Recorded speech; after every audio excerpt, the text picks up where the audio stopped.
On the night of June 5, 1944, the most powerful military force in history sat trapped by weather.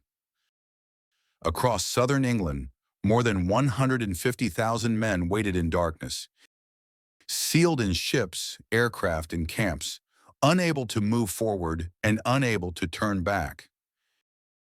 The invasion of Europe was ready, but the sea was not. For weeks, Allied planners had waited for a narrow window of tides, moonlight, and weather. Now that window was closing. Storms battered the English Channel. Waves broke landing craft before they ever reached shore. Aircraft could not fly. Paratroopers risked being scattered across France. Delay meant exposure. Exposure meant discovery. Discovery meant disaster. In a small room in England, one man was expected to decide. Dwight David Eisenhower was not a battlefield tactician. He was not a conqueror. He was not even certain history would remember his name. Yet on this night, the fate of Europe rested on his judgment. Eisenhower listened as his commanders argued. Some urged delay, others demanded action. No one could offer certainty, only probabilities. If he postponed the invasion, the next opportunity would come weeks later. Perhaps too late. If he ordered it forward, thousands might die before sunrise. There would be no second chance. Shortly after midnight, Eisenhower made his decision. "We'll go." With those words, he sent an entire generation into combat, knowing that many would never return, and knowing that the responsibility was his alone. In his pocket, Eisenhower carried a handwritten note. It was never meant to be read. "If any blame or fault attaches to the attempt," it said, "it is mine alone." That sentence was never published, but it explains Dwight Eisenhower better than any victory ever could. This is not the story of a general who sought glory. It is the story of a man who learned to carry responsibility, quietly, relentlessly, and without illusion. This is the story of how the most important commander of the Second World War was shaped long before he ever fired a shot. This is the story of Dwight D. Eisenhower.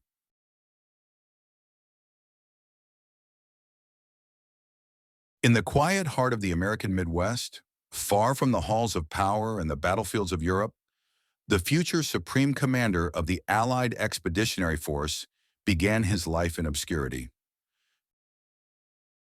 Dwight D. Eisenhower was born on October 14, 1890, in Denison, Texas. But it was Abilene, Kansas that would shape him. When Dwight was still an infant, his family moved north, settling in this small Kansas town of dirt roads, grain elevators, and church steeples. Abilene was not a place that produced generals or presidents. It produced farmers, mechanics, and laborers. It valued thrift, discipline, and self-reliance. These values would leave a permanent imprint on Eisenhower's character. Dwight was the third of 7 sons born to David and Ida Eisenhower. The Eisenhower household was crowded, noisy, and governed by rules. Money was scarce.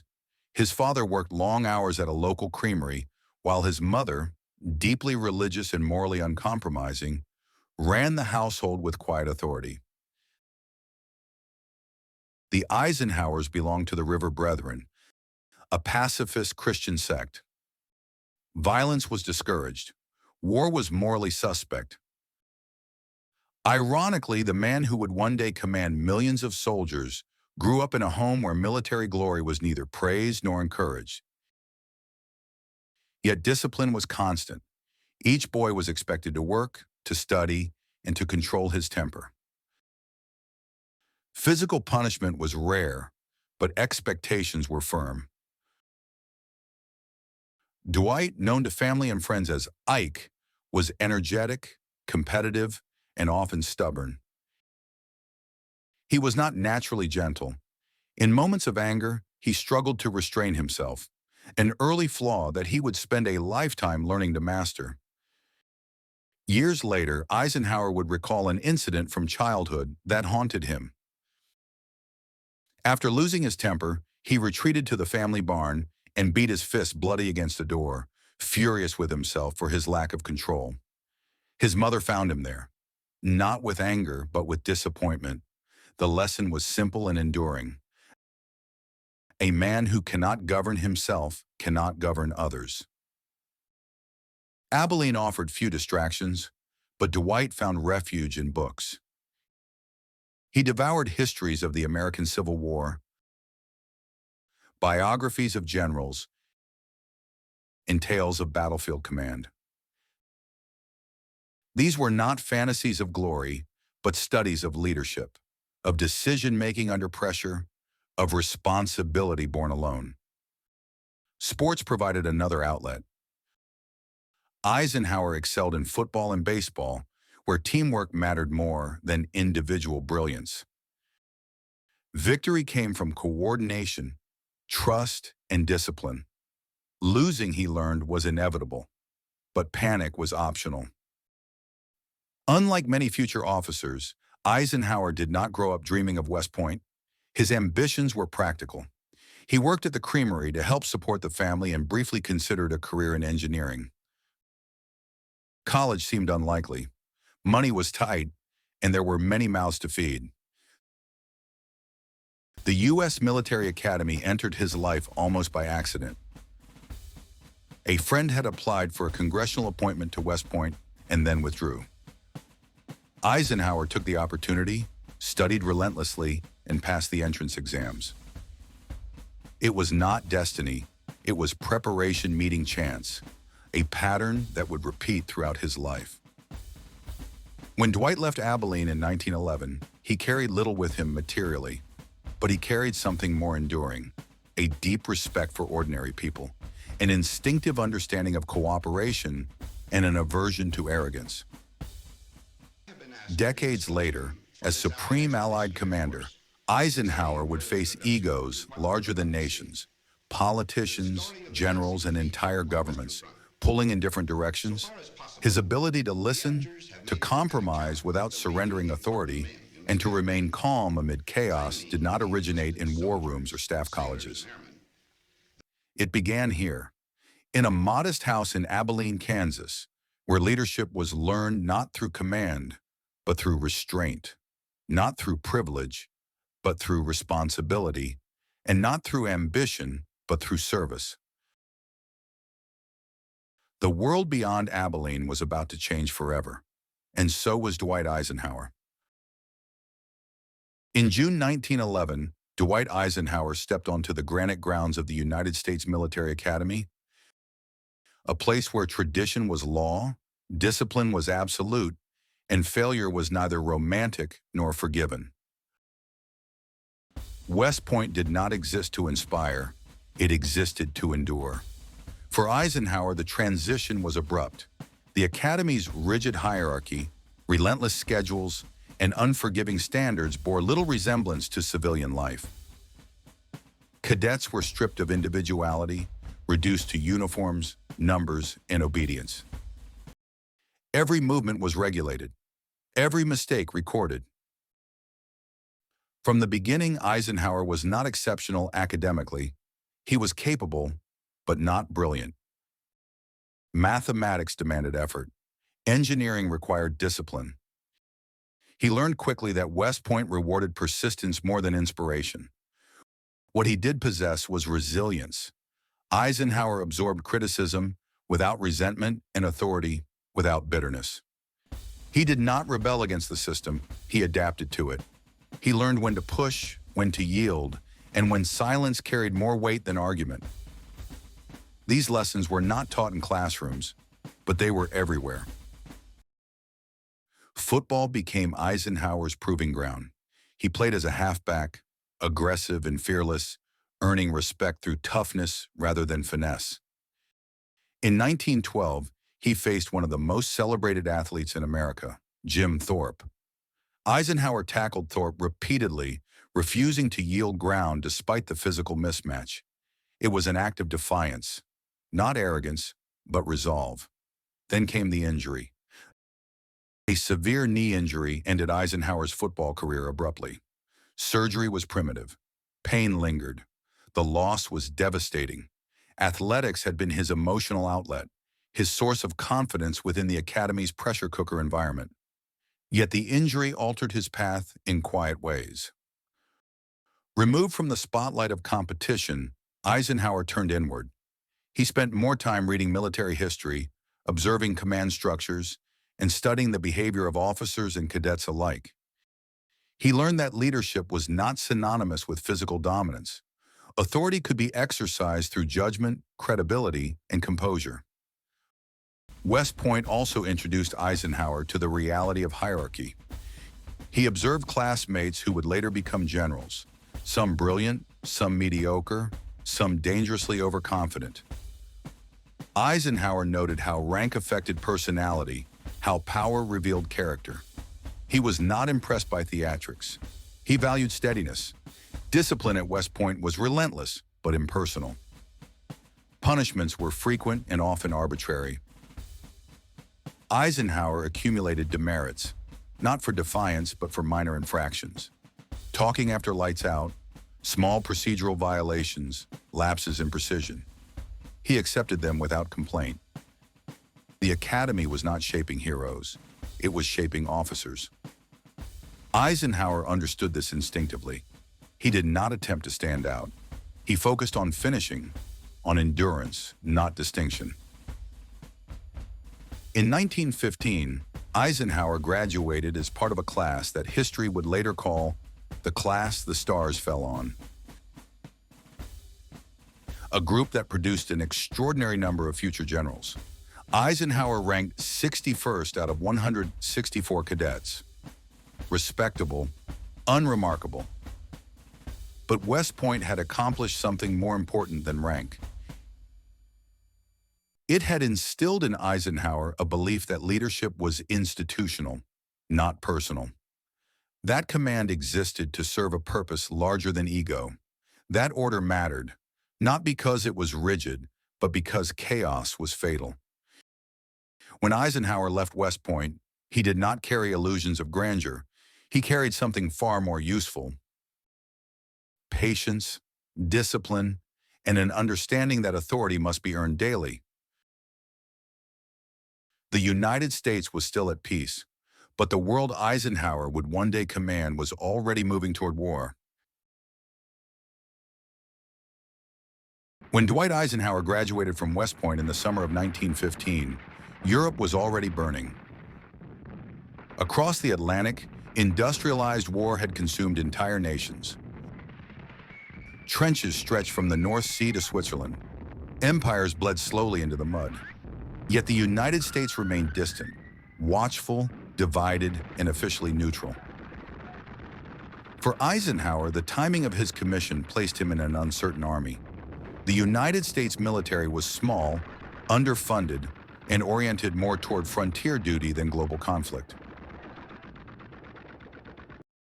Promotion was slow. Assignments were routine. Like most young officers, Eisenhower expected years of obscurity before opportunity. Then in April 1917, everything changed. German unrestricted submarine warfare and the Zimmermann telegram pushed the United States into the First World War. Almost overnight, the Army expanded from a modest professional force into a mass organization struggling to prepare for modern combat. For Eisenhower, the declaration of war carried a single expectation: he would go to France. He never did. Assigned to training roles inside the United States, Eisenhower was sent to camps tasked with preparing soldiers for a war he could only imagine. It was a bitter disappointment. Many of his West Point classmates departed for Europe. Some would never return. Eisenhower, meanwhile, drilled recruits under the Texas sun and later at Camp Colt in Pennsylvania. At the time, it felt like failure. Camp Colt was a newly established tank training center, an experimental arm of warfare inspired by British and French innovations. Eisenhower, still a junior officer, found himself responsible for organizing, training, and administering a unit built around a weapon the U.S. Army barely understood. There were no manuals. Equipment was scarce. Doctrine was improvised. Eisenhower adapted quickly. He learned to manage large numbers of men, coordinate logistics, enforce discipline, and solve problems faster than the system could formally address them. His role was not heroic, but it was essential. Tanks required coordination between mechanics, crews, infantry, and supply officers. Success depended less on bravery than on planning. For the first time, Eisenhower encountered warfare as an organizational challenge. He studied reports from the front obsessively. He analyzed how command failures led to unnecessary casualties. He observed how poorly coordinated operations collapsed under pressure. The lessons were indirect, but they were profound. As the war dragged on, Eisenhower repeatedly requested overseas assignment. Each request was denied. His superiors recognized his administrative ability and refused to release him. The Army needed planners as much as fighters, even if history rarely celebrated them. Frustration followed. Eisenhower watched the war end from thousands of miles away. In November 1918, when the armistice was signed, he was still in the United States. He had trained soldiers who fought and died without him. Yet when the war ended, Eisenhower emerged with something few combat officers possessed. He had seen the Army as a system. He understood how unprepared institutions scrambled under the pressure of war. He had witnessed how decisions made far from the front shaped outcomes on it. And he had learned that modern warfare was not won by individual acts of courage alone, but by coordination on a massive scale. Eisenhower received the Distinguished Service Medal, not for combat, but for organization and leadership. It was recognition of competence, not heroism. At the time, that distinction felt hollow. But the First World War, though never experienced directly by Eisenhower on the battlefield, would shape his understanding of command more deeply than many men who had fought in the trenches. He had learned what war demanded before he ever heard a shot fired in anger. And those lessons would not be forgotten. The First World War ended as abruptly as it had begun for the United States. In November 1918, the guns fell silent, and the vast military machine America had hastily assembled began to dissolve just as quickly. For Dwight Eisenhower, the transition was disorienting. He had spent the war preparing others for combat, organizing units, solving logistical problems, and managing men by the thousands. Yet he had never left American soil. When peace came, there were no parades for officers like him, no battlefield reputation, no shared mythology of combat. What remained were lessons. Eisenhower had watched the Army grow faster than its institutions could handle. He had seen confusion masquerade as flexibility and improvisation mistaken for strategy. Orders changed daily. Authority was often unclear. Capable officers were overwhelmed, while others were promoted beyond their abilities. From this, Eisenhower drew a quiet conclusion. War punished disorder mercilessly. At Camp Cold and elsewhere, he had learned that modern armies were machines, complex, fragile, and utterly dependent on coordination. Tanks without fuel were useless. Infantry without artillery was exposed. Commanders without reliable information were blind. Heroism could not compensate for chaos. He also learned something more uncomfortable, that senior leadership often misunderstood the reality beneath them. Decisions made far from training grounds or battlefields frequently ignored practical constraints. Eisenhower began to grasp the distance between policy and execution, between what leaders wanted and what organizations could actually deliver. This awareness did not make him cynical. It made him careful. Eisenhower became skeptical of grand theories divorced from logistics. He distrusted plans that relied on perfect conditions. He believed success came from redundancy, preparation, and an honest assessment of limitations. Equally important were the lessons in human nature. Eisenhower had commanded men who were frightened, resentful, ambitious, careless, or exhausted. He learned that morale could collapse faster than equipment, that resentment toward incompetent leadership was corrosive, that fairness mattered more than charisma. He discovered that men did not expect perfection from their officers, but they demanded effort, clarity, and respect. These lessons shaped his leadership style. Eisenhower avoided theatrical displays of authority. He spoke plainly. He listened more than he talked. When mistakes occurred, he focused on correction rather than blame. These habits were not idealism. They were survival strategies learned in an overstretched wartime bureaucracy. The war also forced Eisenhower to confront disappointment. He had wanted combat. He had wanted distinction. Instead, he received responsibility without recognition. That experience tempered his ambition.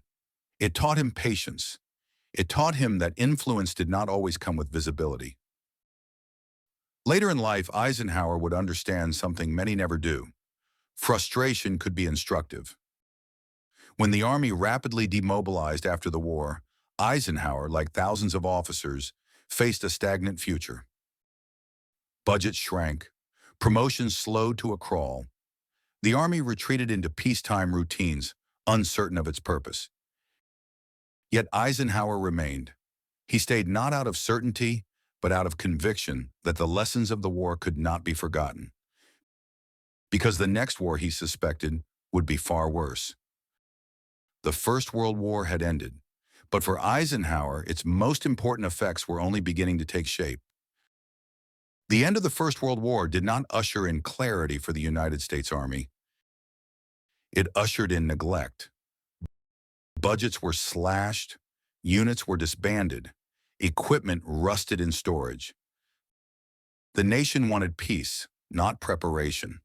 For officers who remained in uniform, the 1920s and early 1930s were defined by stagnation.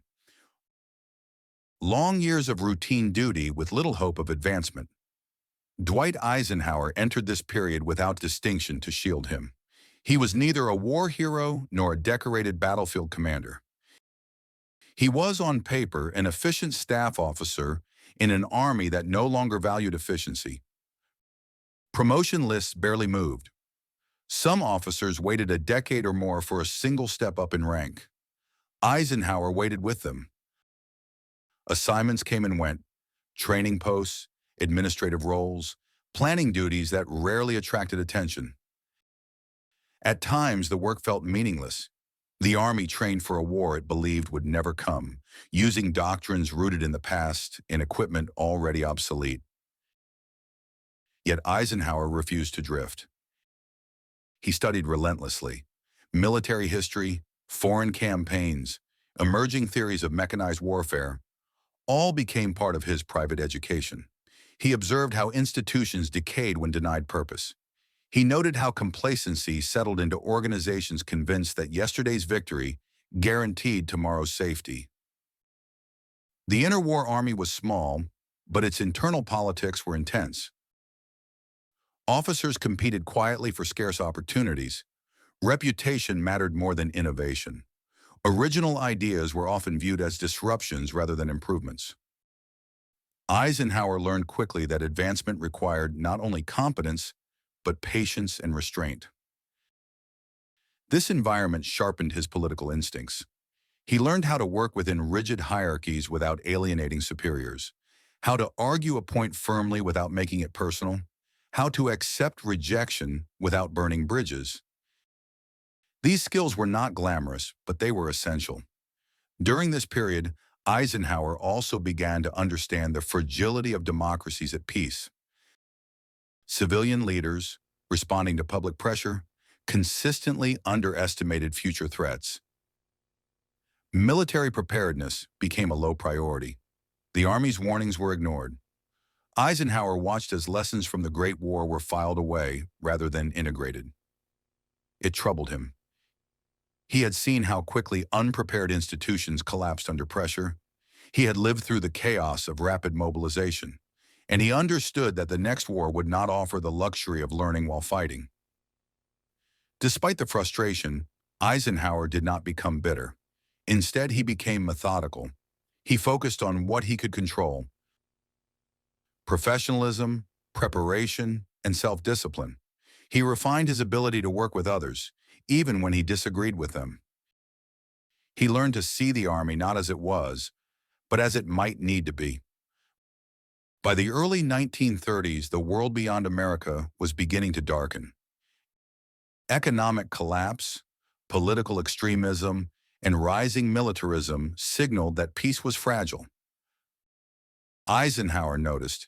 He was still a relatively obscure officer, moving quietly through an army that had lost its sense of urgency. But beneath the surface, he was accumulating something more valuable than rank. He was learning how organizations fail in peacetime, and how they might survive the shock of war. The interwar years did not test Eisenhower's courage. They tested his endurance. And endurance, he was learning, would one day matter far more than brilliance. Dwight Eisenhower did not rise alone. In an army where progress was slow and opportunity scarce, advancement depended as much on guidance as on ability. Eisenhower's most important education during the interwar years did not come from manuals or official doctrine, but from a handful of senior officers who recognized his potential and shaped how he thought about command. Foremost among them was General Fox Connor. In 1922, Eisenhower was assigned to the Panama Canal Zone. Serving under Connor, a seasoned officer with a deep understanding of coalition warfare and European military history. For Eisenhower, the assignment would prove decisive. Connor was not a charismatic leader. He was methodical, analytical, and uncompromising about intellectual discipline. He believed that future wars would be fought by alliances, not single nations, and that American officers were dangerously unprepared for that reality. He took Eisenhower under his wing. Connor insisted that Eisenhower read, constantly and critically, Clausewitz, Jomini, the campaigns of Napoleon, the failures of the First World War. These were not academic exercises. Connor demanded that Eisenhower explain, defend, and revise his conclusions. From Connor, Eisenhower absorbed three principles that would define his later career. First, never fight unless you have to. Second, never fight alone. Third, never fight for long. These were not moral statements. They were strategic imperatives. Wars, Connor believed, should be decisive, coalition-based, and politically sustainable.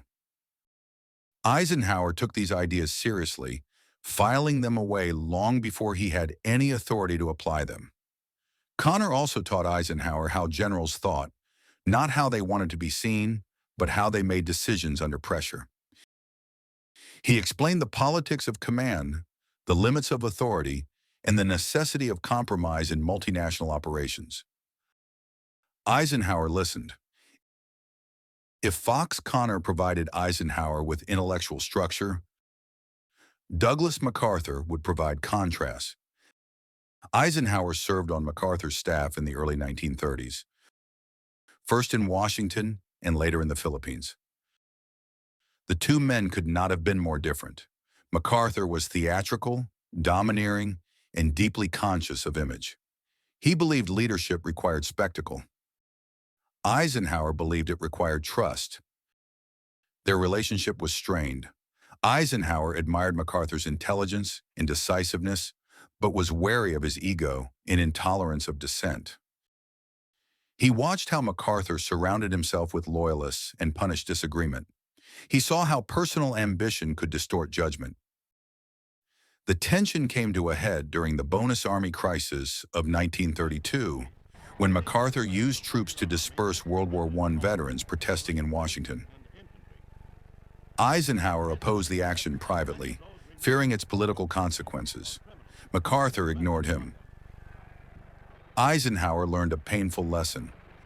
A general could be right tactically and wrong strategically. From MacArthur, Eisenhower learned what kind of leader he did not want to become. Between these two influences, Connor's restraint and MacArthur's ambition, Eisenhower forged his own identity.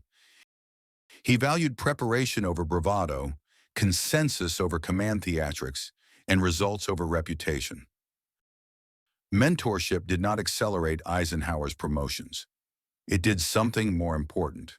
It prepared him for responsibility he did not yet possess.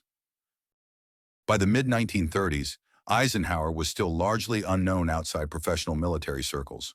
But those who worked with him closely recognized something unusual: a man who could think strategically, manage personalities, and subordinate ego to mission. In an army short on vision, Eisenhower was quietly accumulating it. The war he and Fox Connor had discussed as a theoretical inevitability was drawing closer. And when it arrived, Eisenhower would not face it unprepared. By the late 1930s, the illusion of permanent peace was collapsing. Across Europe and Asia, rearmament was accelerating. Germany remilitarized the Rhineland. Italy invaded Ethiopia. Japan expanded across China. The warnings were unmistakable. But in the United States, they were still inconvenient. Dwight Eisenhower returned from the Philippines to an army struggling to define its future. He was now in his late 40s, still a lieutenant colonel, an age at which many officers expected their careers to plateau. There was no guarantee of advancement, no certainty of war, only the slow grind of preparation in an institution reluctant to imagine the scale of conflict ahead. Eisenhower prepared anyway. Assigned to a series of planning and training posts, he immersed himself in large-scale maneuvers and war games. These exercises exposed uncomfortable truths. Units lacked coordination. Commanders misunderstood modern mobility. Communications broke down under pressure. Rather than dismiss these failures as theoretical, Eisenhower treated them as warnings. He became a relentless advocate for realism. Plans had to account for friction, confusion, delay, human error. He pushed for coordination between infantry, armor, artillery, and air power, believing that future wars would be decided by integration, not individual branches acting alone. Eisenhower also began to attract attention. His ability to translate strategic concepts into workable plans set him apart. He spoke the language of both politicians and soldiers, understanding how to frame military requirements in terms civilian leaders could grasp. This skill would soon prove decisive. In 1940, as war engulfed Europe and France collapsed with shocking speed, the United States began a belated expansion of its armed forces. Training camps multiplied. Divisions formed on paper before they existed in reality. Eisenhower was assigned to help organize the Louisiana maneuvers, massive training exercises designed to test the Army's readiness for modern war.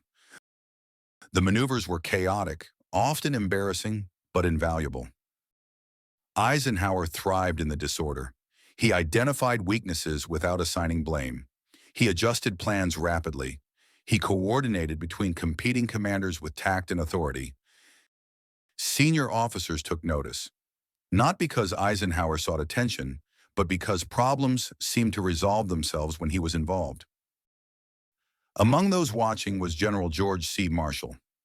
Marshall, recently appointed Army Chief of Staff, was searching for officers who could think clearly under pressure and operate without ego. Eisenhower fit the profile precisely. In 1941, Eisenhower was summoned to Washington.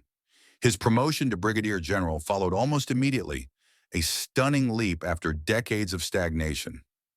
Overnight, Eisenhower moved from obscurity into the center of American war planning. The war he had studied, anticipated, and quietly prepared for was no longer hypothetical. It was coming. Eisenhower had no combat record to recommend him, no battlefield legend. What he possessed instead was something rarer, an understanding of how modern wars were organized, how alliances functioned, and how fragile, unprepared institutions could be.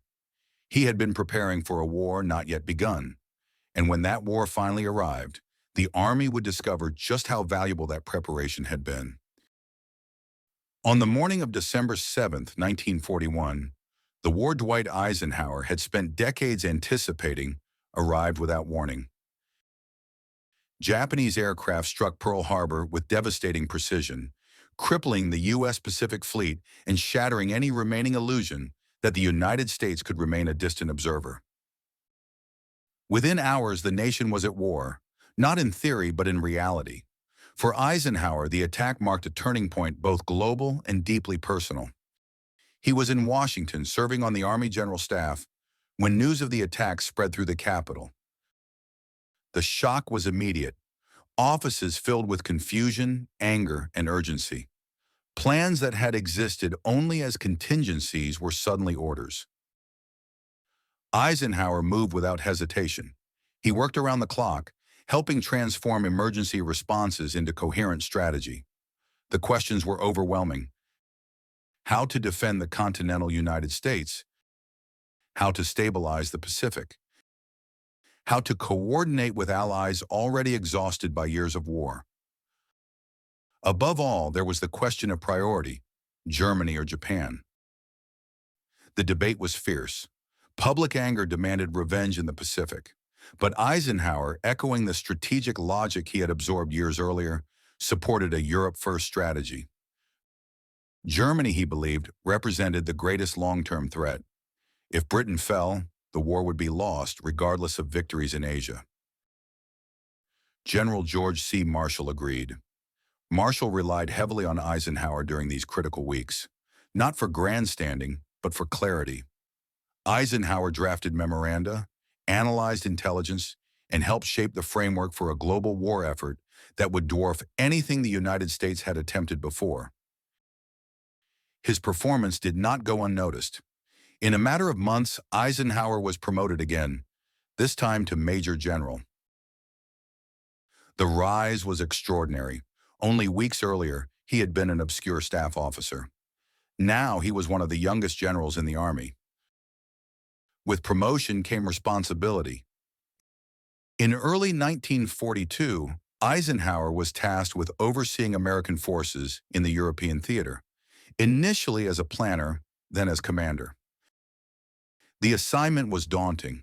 The United States had troops, but little combat experience. Britain had experience, but limited resources. Trust between allies was fragile. Eisenhower approached the role cautiously. He listened to British commanders, studied their campaigns, and absorbed their hard-earned lessons. He resisted the urge to assert authority prematurely. Instead, he focused on building relationships, believing that unity of purpose mattered more than rank. The war demanded speed. Decisions that once took months now took hours. Eisenhower learned to operate under constant uncertainty, balancing incomplete information against irreversible choices. He accepted that perfection was impossible. What mattered was momentum. By mid-1942, Eisenhower had been appointed commander of U.S. forces in Europe. Soon after, he would receive an even greater responsibility, one that would test everything he had learned about coalition warfare, leadership, and restraint. The suddenness of Eisenhower's rise was not accidental. It was the result of years spent preparing in obscurity, studying, planning, and waiting for a war he believed was inevitable. Pearl Harbor had opened the door, and Eisenhower stepped through it into history. By early 1942, Dwight Eisenhower found himself confronting a war unlike anything the United States had ever fought. This was not a conflict confined to a single front or defined by national armies operating independently. It was a global war, spanning continents, oceans, and political systems. Victory would depend not only on firepower, but on coordination between allies with different priorities, doctrines, and histories. Eisenhower was learning global war in real time. In Washington and London, strategic debates raged. British leaders, hardened by years of fighting, urged caution. They favored indirect approaches, blockades, peripheral campaigns, and attritional pressure. American planners, eager to engage the enemy directly, pushed for an early cross-channel invasion of France. Eisenhower stood between these worlds. He understood the American desire for decisive action. He also understood the British fear of premature disaster. His task was not to choose sides, but to keep the alliance intact long enough to win the war. Coalition warfare, Eisenhower quickly learned, was as much political as military. Every decision carried diplomatic consequences. A plan acceptable to one ally might alienate another. Personal relationships between commanders could determine whether cooperation succeeded or collapsed. Eisenhower's ability to listen, compromise, and absorb frustration became as important as his strategic judgment. The learning curve was steep. American forces were inexperienced. Equipment was untested. Command structures were evolving on the fly. Eisenhower had to balance the urgency of action with the reality of unprepared troops. Failure, he knew, could fracture Allied unity at a critical moment. At the same time, pressure mounted from Washington. President Roosevelt wanted results, visible proof that America was taking the offensive. Public morale demanded action. Eisenhower felt the weight of expectation, even as he cautioned against haste. In these early months, Eisenhower made mistakes. Plans were revised repeatedly. Assumptions proved flawed. Coordination between services broke down. Yet Eisenhower treated each failure as instruction. He adjusted rather than defended. He encouraged honest assessments instead of optimistic reporting. This openness distinguished him. British commanders, initially skeptical of American readiness, began to trust Eisenhower's judgment. He did not overpromise. He did not conceal weaknesses. He focused relentlessly on building a framework that could sustain long-term operations. One lesson stood out above all others. Unity of command was essential. Without clear authority, coalition warfare devolved into competing agendas. Eisenhower pressed for centralized control, not to dominate allies but to prevent paralysis. He understood that compromise without structure led to confusion, not cooperation. By mid-1942, Eisenhower had evolved from a planner into a commander learning under fire, albeit a different kind of fire. This was war fought in conference rooms, over maps, logistics tables, and political calculations. Yet the consequences were no less deadly. The decisions Eisenhower helped shape would determine where American soldiers first faced German forces and whether the alliance survived its first major test. That test was approaching. The Allies were preparing to launch their first large-scale offensive against Nazi Germany, and Eisenhower would soon discover whether his education in global war had been sufficient. In the summer of 1942, Dwight Eisenhower was given a command no American officer had ever held before. He was appointed Supreme Commander of Allied forces in North Africa. The decision stunned many within the U.S. Army. Eisenhower had never commanded troops in combat. He had never led an army in the field. Yet now he was responsible for directing a vast multinational operation involving American and British forces, naval and air units, and complex political negotiations across 3 continents. For Dwight D. Eisenhower, the appointment was both an honor and a risk. Operation Torch, the Allied landings in French North Africa, was conceived as a compromise. The Americans wanted a direct strike against German forces. The British insisted that U.S. troops were not yet ready for France. North Africa offered a middle path, a chance to engage the enemy, gain experience, and relieve pressure on the Eastern Front. But militarily, Torch was only half the problem. Politically, it was a minefield. The territories targeted, Morocco and Algeria, were controlled by Vichy France, a government that collaborated with Nazi Germany but retained ambiguous loyalties. Eisenhower faced the possibility that French forces might resist the landings, turning the operation into a 3-sided conflict. Negotiation became as important as invasion planning. Eisenhower authorized secret contacts with French officials, hoping to minimize bloodshed. These talks were uncertain, fragile, and often contradictory. Some French commanders promised cooperation, others prepared to fight. Eisenhower had to plan for both outcomes simultaneously. The responsibility was enormous. Eisenhower now commanded strong personalities, British generals hardened by years of war, American officers eager to prove themselves, and political leaders with competing agendas. He had no time to assert authority through reputation. He had to earn it through conduct. He chose calm over command theatrics. Eisenhower listened carefully, delegated broadly, and insisted on unity of purpose. He made it clear that national pride would not dictate decisions. The mission came first. Personal ambition came second. Behind the scenes, the strain was intense. Eisenhower worked long hours, slept little, and absorbed criticism from all sides. British leaders worried he was inexperienced. American leaders worried he was too cautious. Eisenhower accepted both judgments without defensiveness. On November 8, 1942, Allied forces landed in North Africa. The operation was chaotic. Coordination faltered. Some French units resisted fiercely, others surrendered quickly. Communications broke down. Naval forces came under unexpected fire. The landings were far from the clean execution planners had hoped for. Eisenhower did not panic. He focused on containment, preventing failure from spreading. He authorized local commanders to adapt rather than rigidly adhere to plans. He prioritized stabilization over spectacle. Within days, the Allies had secured key ports and airfields.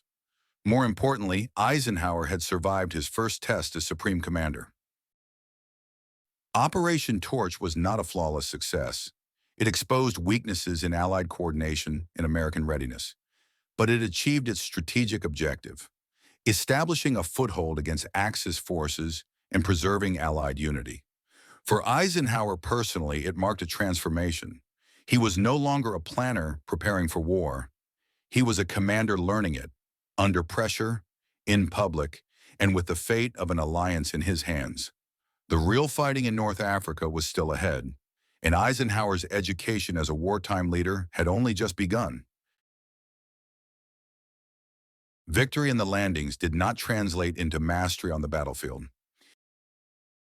As Allied forces pushed east toward Tunisia in early 1943, they collided with a hardened enemy, German and Italian units commanded by veterans of mobile warfare. For the first time, American troops faced the Wehrmacht in sustained combat. The result was sobering. At Kasserine Pass, German forces shattered poorly coordinated American units, exploiting weak command structures, exposed flanks, and inexperience at every level. Entire formations broke under pressure. Equipment was abandoned. Confidence faltered. For Dwight D. Eisenhower, the defeat was not merely tactical. It was a test of leadership. Criticism came swiftly. British commanders questioned American readiness. American politicians demanded accountability. Some voices quietly suggested that Eisenhower himself was overmatched, an administrator unprepared for battlefield command. Eisenhower did not deflect responsibility. He acknowledged failure openly and acted decisively. Commanders who could not adapt were relieved. Structures that blurred authority were dismantled. Training was intensified under combat conditions. Most importantly, Eisenhower reshaped his command team. He brought forward officers who emphasized discipline, clarity, and realism. Men like George S. Patton, whose aggressive style restored confidence and order, and Omar Bradley, whose calm judgment stabilized shaken units. Eisenhower understood that leadership was not about uniform temperament, but balance. Managing personalities became as critical as maneuvering divisions. Eisenhower also had to navigate tensions with British commanders, particularly Bernard Montgomery.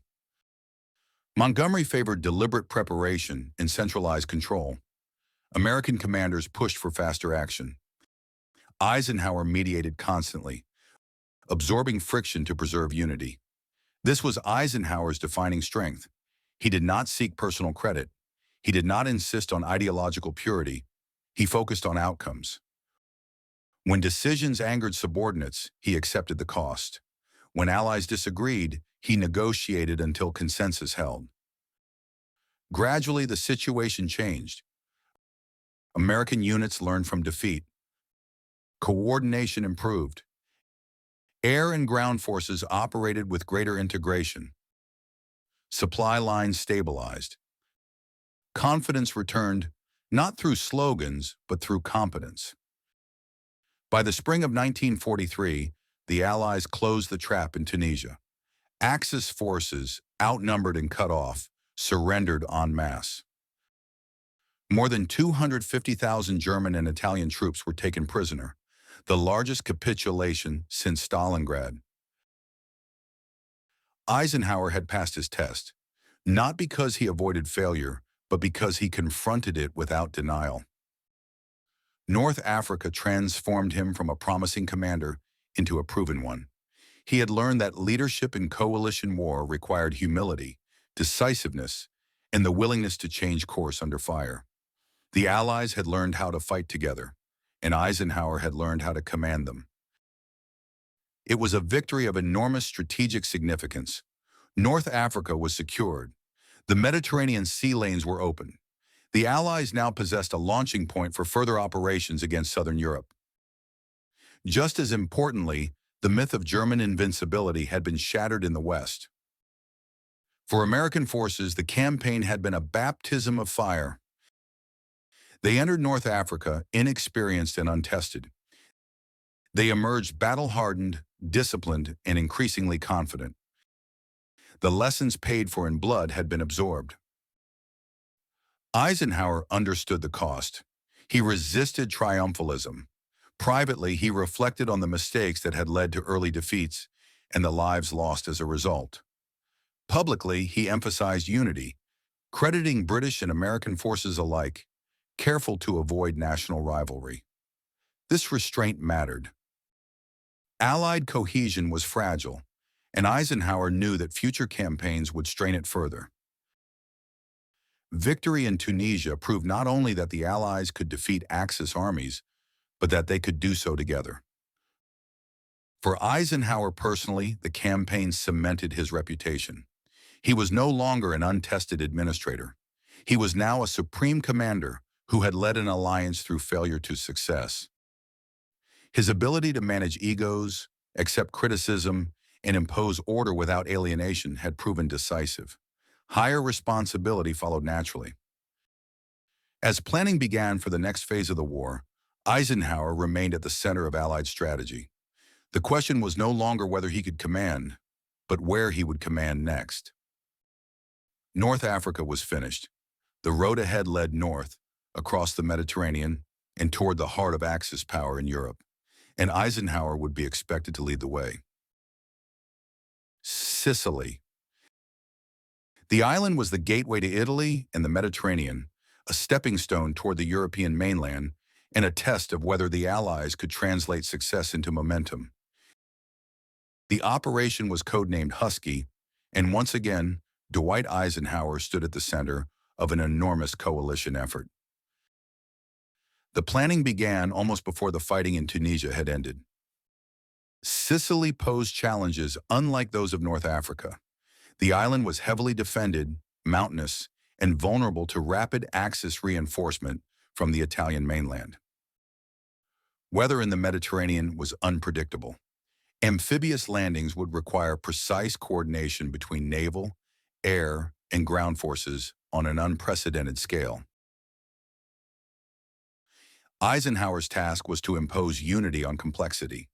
He commanded two main ground forces, the British 8th Army under Bernard Montgomery and the U.S. 7th Army under George S. Patton. Both were capable. Both were ambitious. and both had very different approaches to war. From the start, tensions were evident. Montgomery insisted on a concentrated landing in southeastern Sicily, arguing that dispersion invited defeat.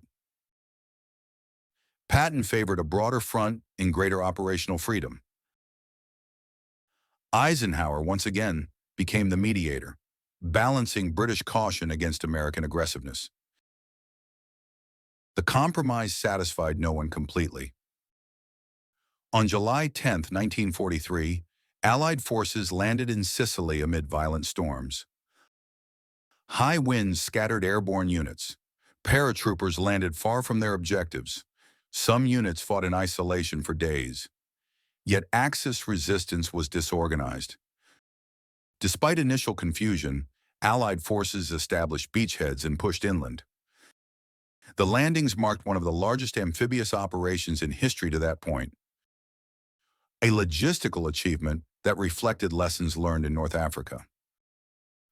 As the campaign progressed, command friction intensified.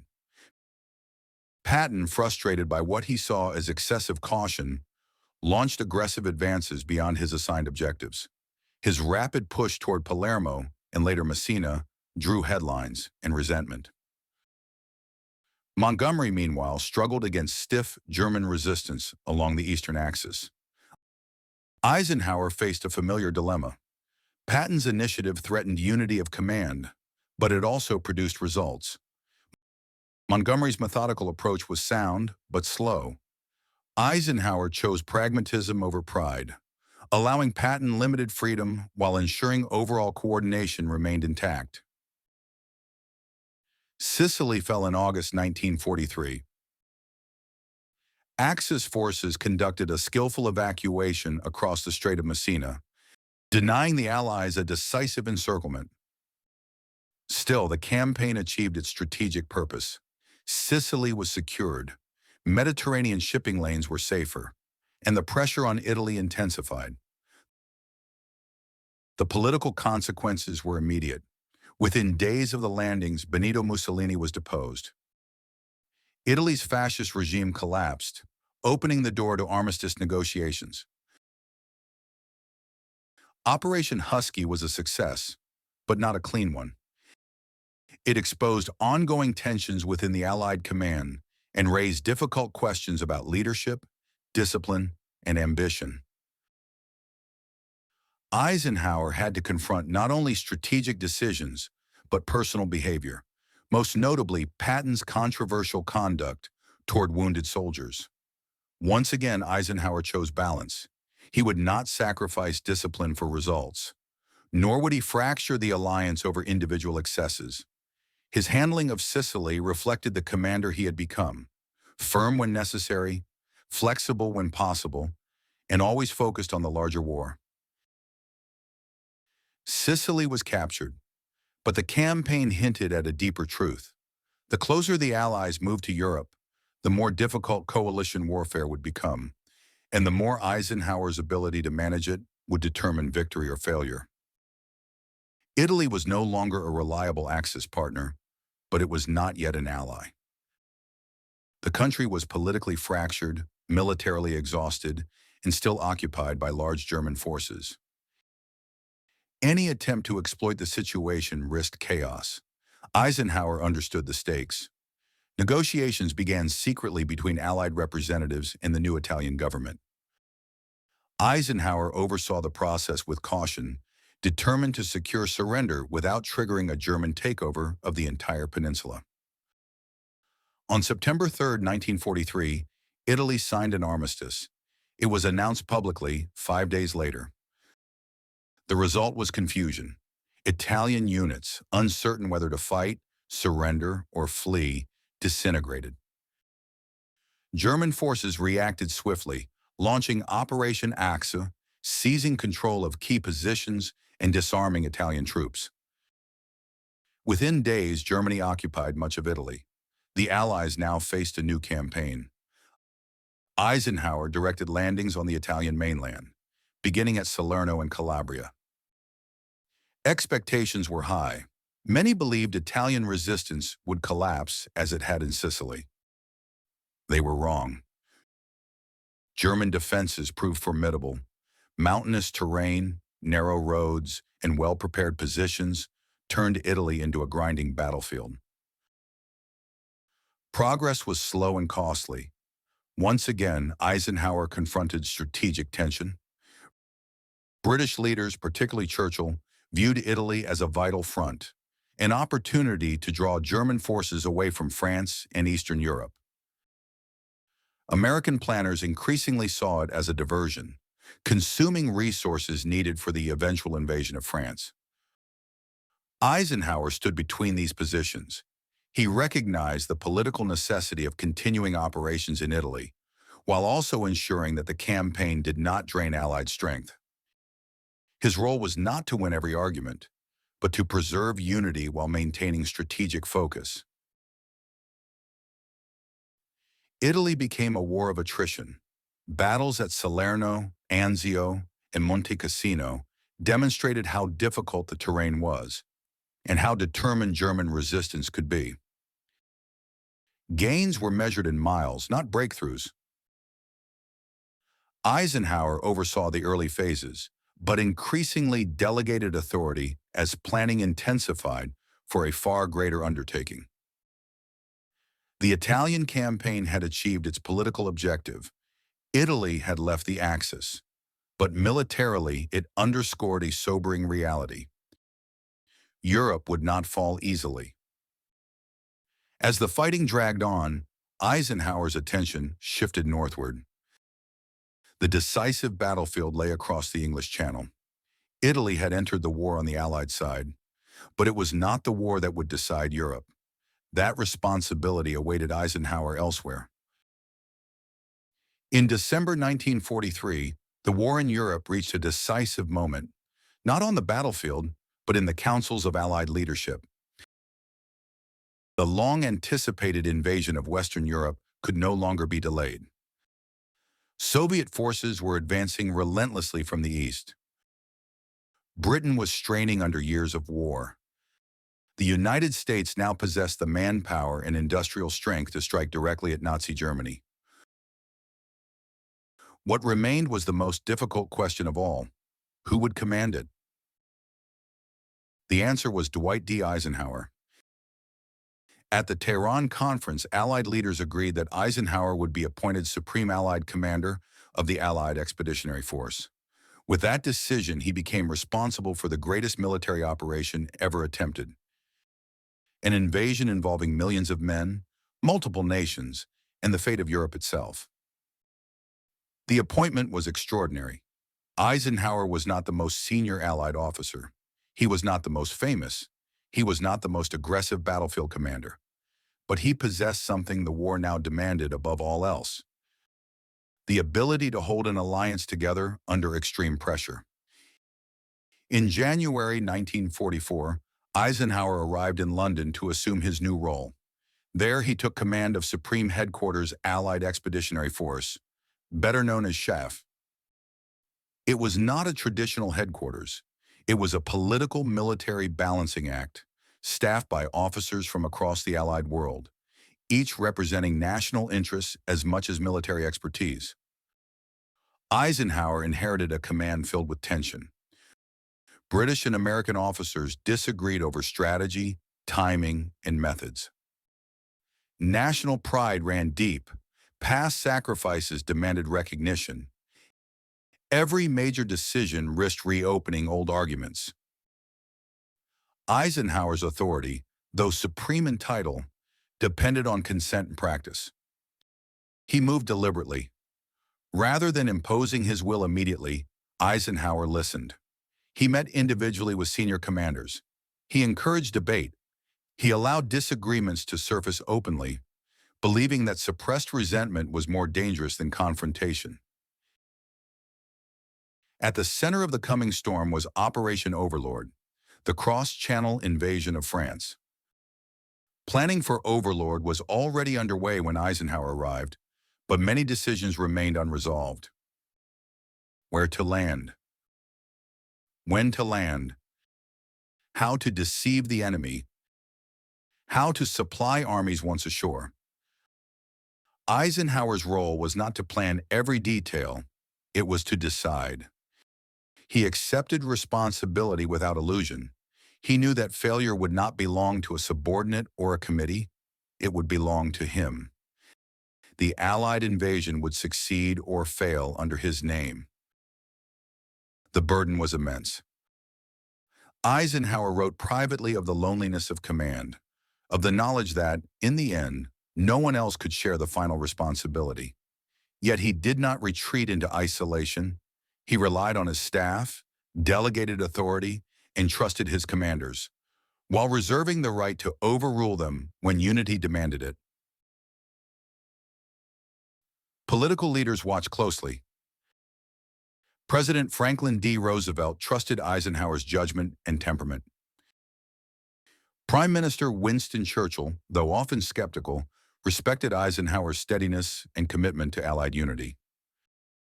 By early 1944, the structure was set. Eisenhower stood at the apex of a vast coalition force, preparing to unleash its power across the English Channel. He had no margin for error, no precedent to follow, and no certainty of success, but he had spent a lifetime preparing for this moment. From obscure staff officer to Supreme Allied Commander, Eisenhower now carried the weight of history, and soon he would have to decide when to launch the invasion that would determine the future of Europe. Planning the invasion of France was not a single decision. It was a vast interlocking process that tested every limit of Allied coordination. Operation Overlord required more than courage or numerical superiority. It demanded absolute integration of land, sea, and air forces on a scale never before attempted. For Dwight Eisenhower, the task was not simply to defeat Germany, it was to ensure that the Allied coalition survived the strain of doing so. At the heart of planning lay one essential question: where to land. The Pas-de-Calais offered the shortest route across the Channel, but it was also the most heavily defended. German commanders expected an invasion there. Normandy, farther west, presented greater logistical challenges, but weaker defenses and the possibility of surprise. Eisenhower weighed the arguments carefully. He approved Normandy. The choice reflected Eisenhower's strategic instincts. Accept logistical difficulty in exchange for operational flexibility and surprise. It was not a safe choice, but it was the necessary one. Timing was equally critical. The invasion required precise conditions: tides low enough to expose beach obstacles, sufficient moonlight for airborne drops, and weather calm enough for naval and air support. These requirements narrowed the invasion window to just a few days each month. Delay risked detection, haste risked catastrophe. Eisenhower understood that no plan would survive contact with reality, but planning was still essential. It forced clarity, coordination, and preparation across millions of variables.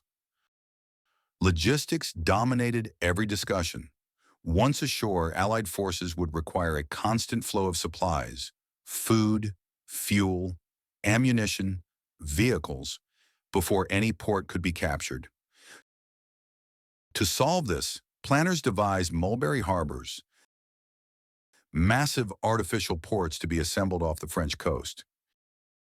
It was an audacious solution and a gamble. Air superiority was non-negotiable. Eisenhower insisted that Allied air forces cripple German transportation networks before the invasion. Railways, bridges, and roads across France were targeted relentlessly. The goal was not destruction for its own sake, but isolation, preventing German reinforcements from reaching the beaches. Equally important was deception. Operation Fortitude aimed to convince the Germans that the main invasion would strike the Pas-de-Calais, not Normandy. Fake armies, false radio traffic, inflatable tanks, and controlled leaks through double agents created an illusion of overwhelming force in the wrong place. Eisenhower supported the deception fully. He understood that surprise was not achieved by secrecy alone, but by convincing the enemy to believe the wrong story. The human element was never far from his mind. Eisenhower visited units, spoke with soldiers, and absorbed their concerns. He avoided promises of easy victory. He spoke instead of duty, sacrifice, and purpose. His presence was calm, approachable, intentionally so. Behind closed doors, the strain was evident. Every major decision carried irreversible consequences. A failed landing could set the war back years. Casualty estimates were sobering. Eisenhower accepted that success would require risking tens of thousands of lives. He did not pretend otherwise. As the invasion date approached, Eisenhower assumed full responsibility. He made it clear to his commanders that final authority rested with him, and that blame, if it came, would as well. The planning of Overlord was complete. Now only one decision remained: when to launch. And that decision would define Eisenhower's place in history. In the early hours of June 5, 1944, Dwight Eisenhower faced the most consequential decision of his life. For days, violent weather had battered the English Channel. High winds and heavy seas threatened to scatter landing craft, ground aircraft, and doom airborne operations before they began. Meteorological reports were grim and uncertain. Delay was the safe option, but delay carried its own risks. German defenses were alert. Troops were confined to camps. Secrecy was fraying. A postponement of weeks could unravel the deception that had taken months to build. Shortly after midnight, Eisenhower gathered his senior commanders. The forecast offered a narrow break in the weather, a brief window of marginal conditions beginning on June 6th. It was not ideal. It was merely possible. Eisenhower listened. He asked questions. He weighed risks. Then he made the decision. "We'll go." With those words, Eisenhower committed more than 150,000 men to the largest amphibious invasion in history. There would be no recalling them once they sailed. The responsibility was absolute, and his alone. Before dawn, Eisenhower visited paratroopers of the 101st Airborne. Mud-streaked and heavily burdened, they prepared to drop behind enemy lines. Eisenhower spoke quietly with them, offering encouragement without rhetoric. He did not promise survival. He promised purpose.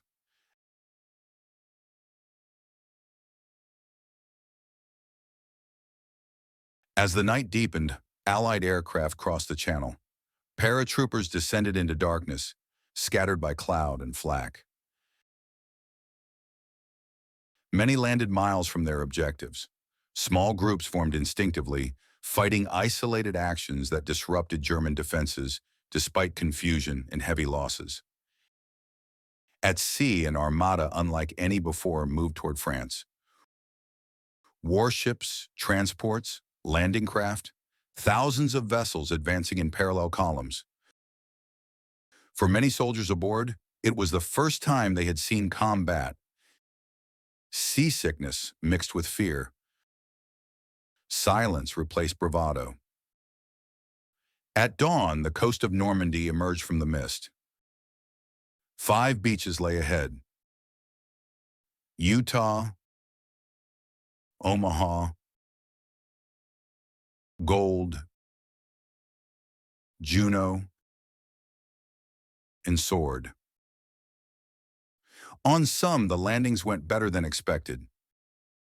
At Utah Beach, American forces landed off-target, but in a less defended area. Casualties were light. Momentum built quickly. Elsewhere, the cost was staggering.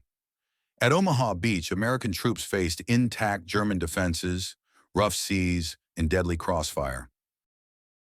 Landing craft were torn apart. Units disintegrated. Men pinned to the sand struggled to move forward at all. Reports reaching Allied headquarters were fragmentary and alarming. Eisenhower remained outwardly calm. He resisted the urge to intervene prematurely. He trusted his commanders to adapt, knowing that centralized control was impossible once the landings began. The invasion would succeed or fail at the lowest levels. Slowly, painfully, progress was made. Small groups of soldiers scaled bluffs, destroyed strong points, and opened exits from the beach. Leadership emerged organically. By afternoon, Omaha, though not secured, was no longer lost. Across the front, Allied forces held. The invasion had not gone according to plan, but it had not failed. That night, Eisenhower prepared a statement accepting full responsibility in the event of defeat. He kept it in his pocket, unseen by the public. The words were simple and final. If any blame or fault attaches to the attempt, it is mine alone. By the end of June 6, 1944, Allied troops stood on French soil. The beachheads were fragile. Casualties were heavy. The battle for France was far from won, but the impossible had been done. The longest day had ended, and Dwight Eisenhower's gamble, made in darkness, uncertainty, and silence, had changed the course of the war in Europe forever. The landings on June 6, 1944, did not end the battle for Normandy. They began it. For weeks after D-Day, Allied forces fought not for sweeping breakthroughs, but for fields, hedges, and narrow lanes measured in yards rather than miles. The terrain itself became an enemy. Normandy's ancient bocage, dense hedgerows reinforced by earthen banks, turned every farm into a fortress and every advance into a close-quarter struggle. For the men on the ground, victory came slowly and at a terrible cost. German defenders used the hedgerows expertly. Concealed positions allowed them to ambush advancing units at point-blank range. Tanks were vulnerable. Infantry moved cautiously, often without clear lines of sight. Artillery and air power, so decisive in open terrain, were blunted by proximity to friendly troops. Casualties mounted daily. For Dwight D. Eisenhower, the reports arriving at headquarters were relentless. Losses were higher than anticipated. Progress was slower than planned. Public optimism clashed with battlefield reality. Eisenhower understood the danger, not just militarily, but psychologically. A stalled advance risked giving the Germans time to regroup and counterattack. It also threatened Allied morale. The invasion had succeeded, but success without momentum could still fail. Pressure came from every direction. Political leaders demanded results. Commanders argued over tactics. British and American forces advanced at different speeds, reigniting tensions Eisenhower had worked tirelessly to suppress. Critics questioned whether Normandy had been the right choice after all. Eisenhower absorbed it all. He refused to scapegoat field commanders struggling against conditions no doctrine had fully anticipated. Instead, he encouraged adaptation. New tactics emerged organically. Tanks fitted with improvised hedgerow cutters. Infantry armor coordination refined under fire. Air support adjusted to minimize friendly casualties. None of it was quick. The fighting was intimate and brutal. Villages were reduced to rubble. Civilians were caught between armies. The liberation of France, long imagined as triumphant, revealed itself as costly and destructive. Eisenhower never lost sight of that human reality. He visited the front when possible, speaking quietly with wounded soldiers and exhausted officers. He did not minimize their sacrifices. He did not promise ease. He emphasized necessity reminding them that the price being paid in Normandy was intended to prevent a far greater cost later. By late July, the Allies had secured a continuous front, but at a sobering price. Tens of thousands were dead or wounded. The beaches that symbolized hope now lay far behind the lines, replaced by cemeteries and aid stations. Victory was no longer abstract. It was measured in names, letters, and empty bunks.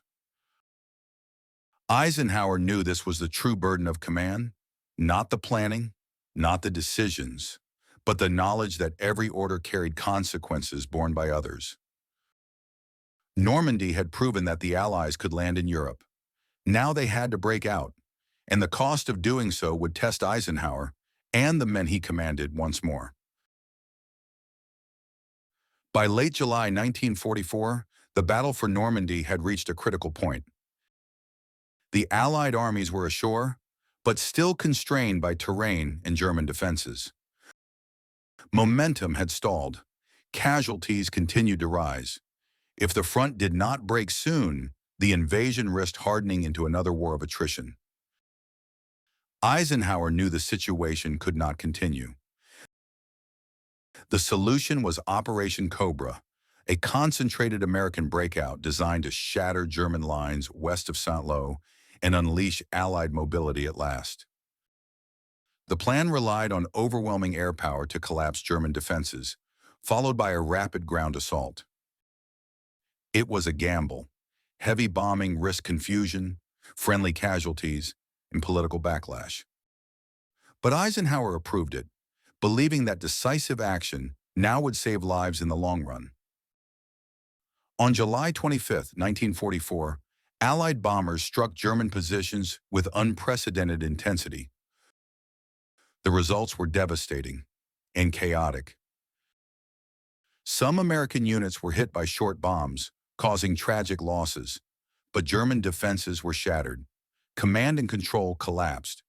When U.S. ground forces advanced, resistance crumbled. The breakout had begun. American armor surged through the gap, fanning out into open country where mobility, firepower, and initiative finally favored the Allies. German units, exhausted and under-resourced, struggled to regroup. Eisenhower moved quickly. He authorized a broad exploitation rather than a narrow thrust, allowing subordinate commanders freedom to maneuver. This decision reflected Eisenhower's trust in his generals and his recognition that flexibility was now an advantage. The German army attempted to counterattack near Mortain. It failed. Soon after, Allied forces encircled large German formations in the Falaise Pocket, destroying much of Germany's remaining strength in the west. Though some enemy units escaped, the loss was catastrophic for the Wehrmacht. France was opening. Allied armies advanced at astonishing speed, liberating towns and cities long under occupation. French civilians emerged into the streets, celebrating, weeping, embracing soldiers who only weeks earlier had fought through hedgerows and blood-soaked fields.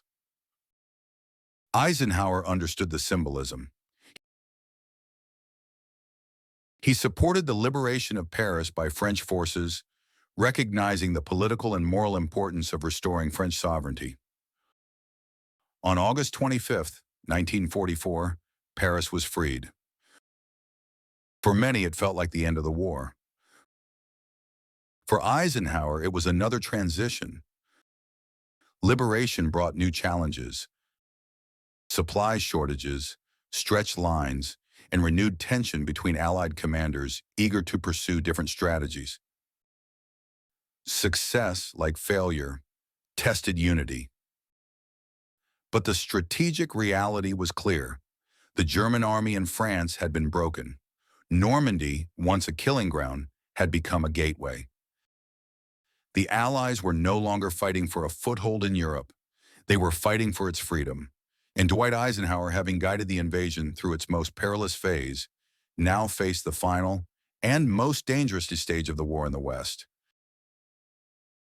The rapid Allied advance across France in late summer 1944 created a sense of possibility and impatience. German forces were retreating. Paris had been liberated.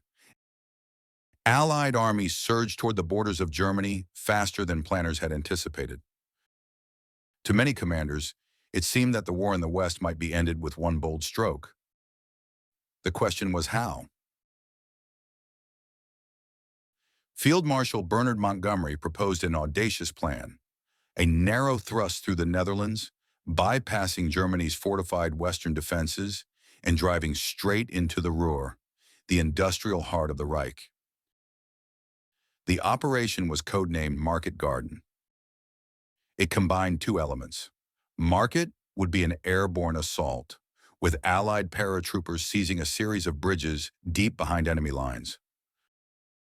Garden would be a rapid ground advance, racing north along a single highway to link up with them.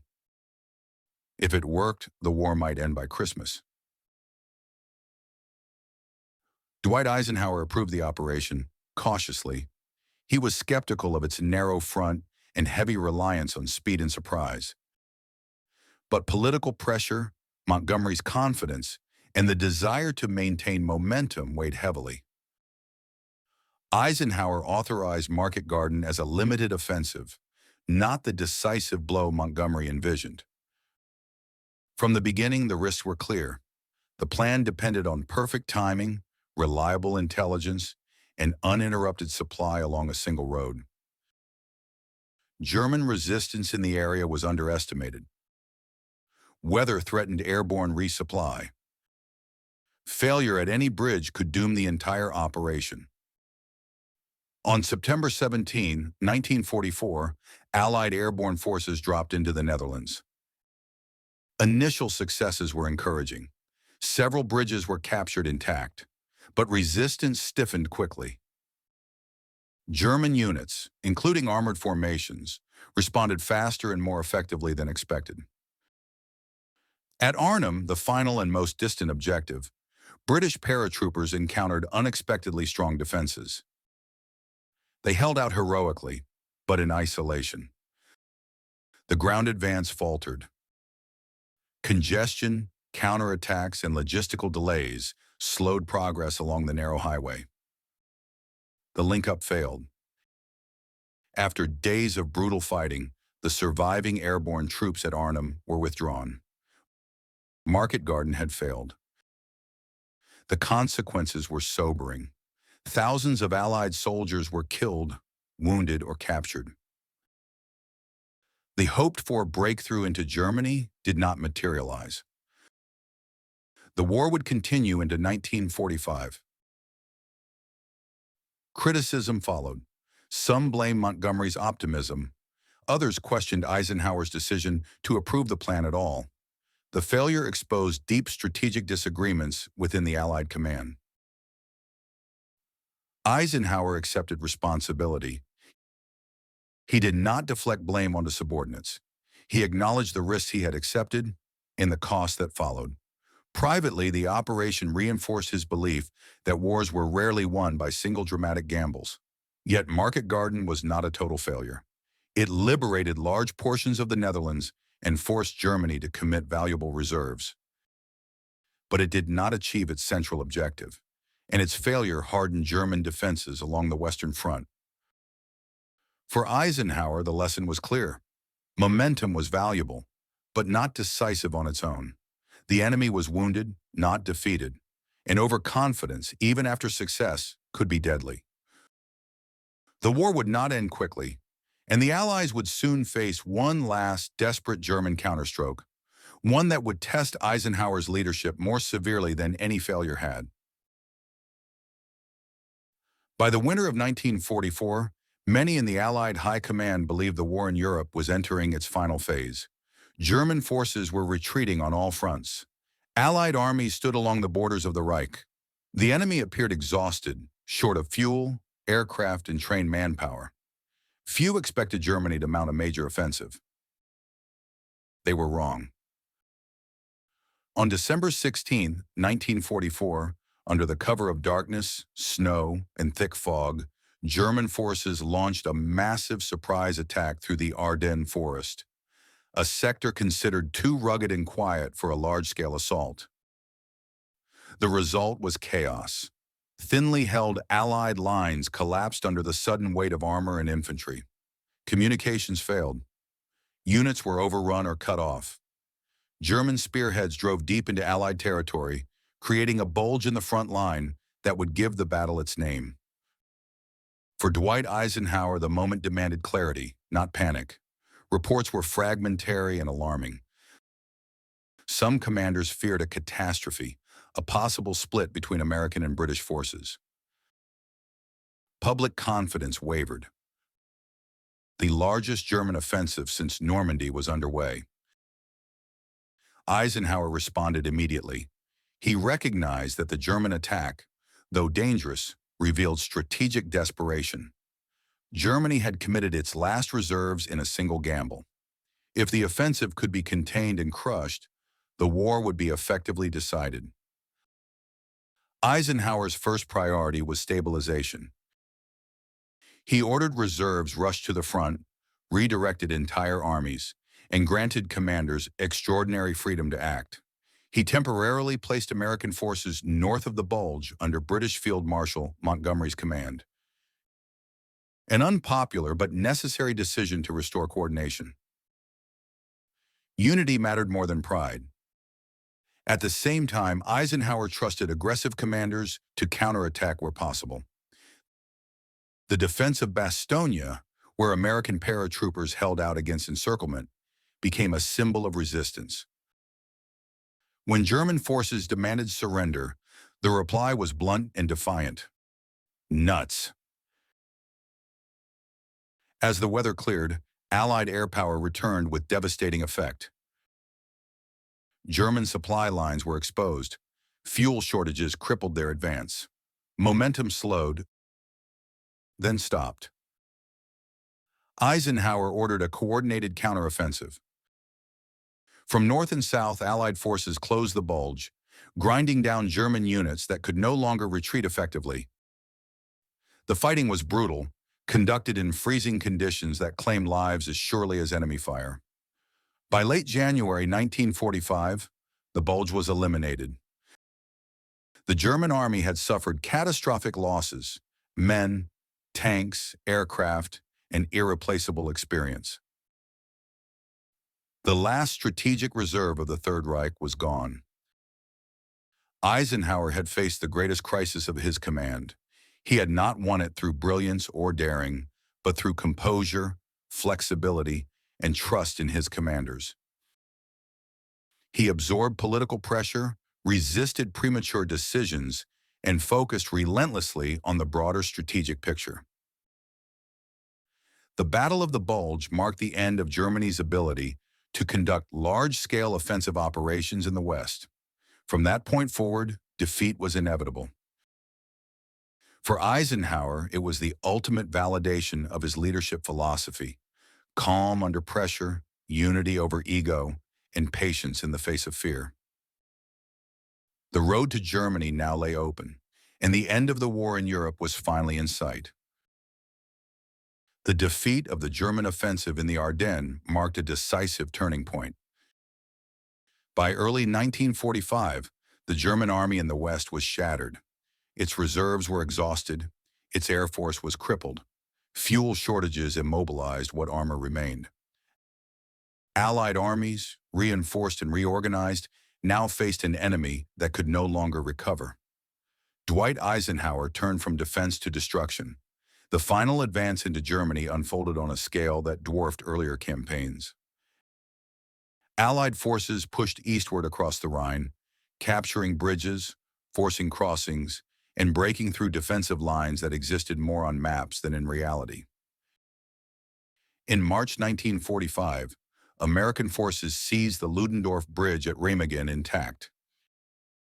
An unexpected opportunity Eisenhower exploited immediately. Troops poured across the Rhine, establishing bridgeheads deep inside Germany before the enemy could react. The end was accelerating. Cities fell in rapid succession. German resistance was often fierce but increasingly disorganized. Entire units surrendered without orders. Civilians fled westward, trapped between advancing Allied armies and collapsing authority.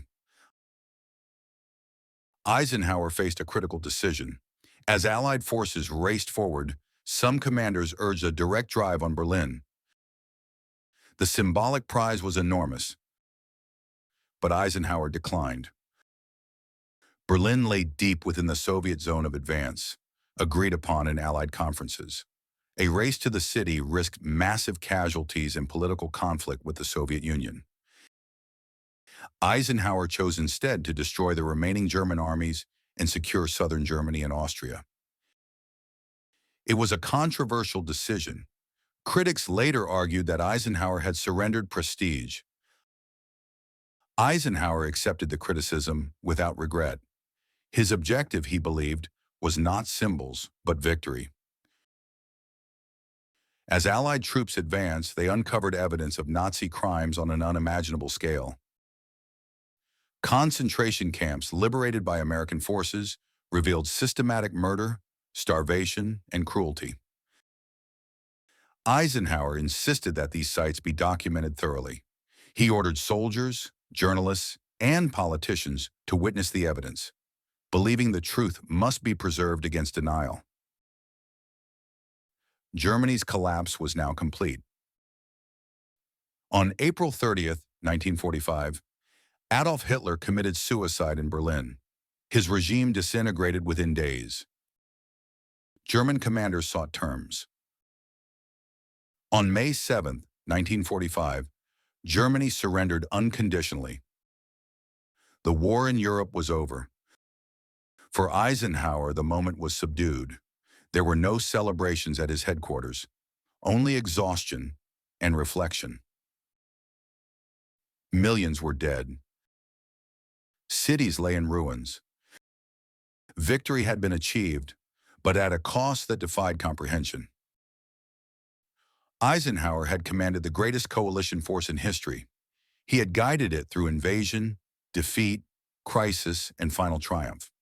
He had done so not through personal brilliance on the battlefield, but through leadership that balanced power with restraint, authority with humility. Victory in Europe confirmed Eisenhower's place in history, but it also marked the beginning of a new responsibility. The war had ended. Now the peace had to be won. Victory did not end Dwight Eisenhower's responsibility. It transformed it. In May 1945, Germany lay defeated, but not yet governed. Its cities were shattered, its infrastructure destroyed, its population displaced and starving. The Nazi state had collapsed, leaving behind not order, but a vacuum. Into that vacuum stepped the Allied occupation. As Supreme Allied Commander, Dwight D. Eisenhower now faced a task unlike any he had encountered before. There were no battle plans to execute, no enemy formations to defeat. Instead, there was a broken society to control and a moral reckoning to confront. The immediate priority was stability. Millions of refugees wandered the roads of Germany. Prisoners of war, forced laborers, and concentration camp survivors required food, shelter, and medical care. Disease threatened to spread. Local administration had ceased to function. Eisenhower ordered decisive action. German military forces were disarmed and dissolved. Nazi symbols were banned. Key infrastructure, railways, utilities, ports, was secured to prevent total collapse. Allied military government officers replaced Nazi officials at every level, but the occupation was not intended as vengeance. It was intended as transformation. Eisenhower supported a policy of denazification, the systematic removal of Nazi influence from German political, cultural, and economic life. Party members were barred from office. Propaganda was dismantled. Education systems were scrutinized and rebuilt. The process was imperfect and uneven. Millions had belonged to Nazi organizations, often out of necessity rather than conviction. Eisenhower understood the danger of collective punishment. He insisted on accountability, but also on realism. Germany could not be governed by purges alone, yet there was no ambiguity about guilt. As Allied forces liberated concentration camps such as Dachau concentration camp, the scale of Nazi crimes became undeniable. Eisenhower personally visited camps and was deeply shaken by what he saw. Emaciated survivors, mass graves, and evidence of systematic murder. He issued a direct order. Every effort was to be made to document the crimes. Photographs, film, eyewitness testimony, nothing was to be left to memory alone. Eisenhower feared that one day people would claim these atrocities had been exaggerated or fabricated. He wanted proof that could not be erased. German civilians living near the camps were compelled to see what had been done in their name. Eisenhower believed that moral responsibility could not be avoided through ignorance. The occupation also forced Eisenhower to confront political realities. Relations with the Soviet Union, still technically an ally, were deteriorating rapidly. Zones of occupation hardened into spheres of influence. Cooperation gave way to suspicion. Eisenhower worked to maintain Allied coordination, but he recognized the signs of a new conflict emerging from the ruins of the old. By late 1945, Eisenhower's role in Germany began to wind down. He had overseen the transition from war to occupation, from destruction to the first fragile steps toward reconstruction. The task was unfinished, but the foundation had been laid. Germany had been defeated. It now had to be rebuilt, without forgetting what had led to its collapse. For Eisenhower, the occupation of Germany was the final chapter of his wartime command. But it was not the end of his service.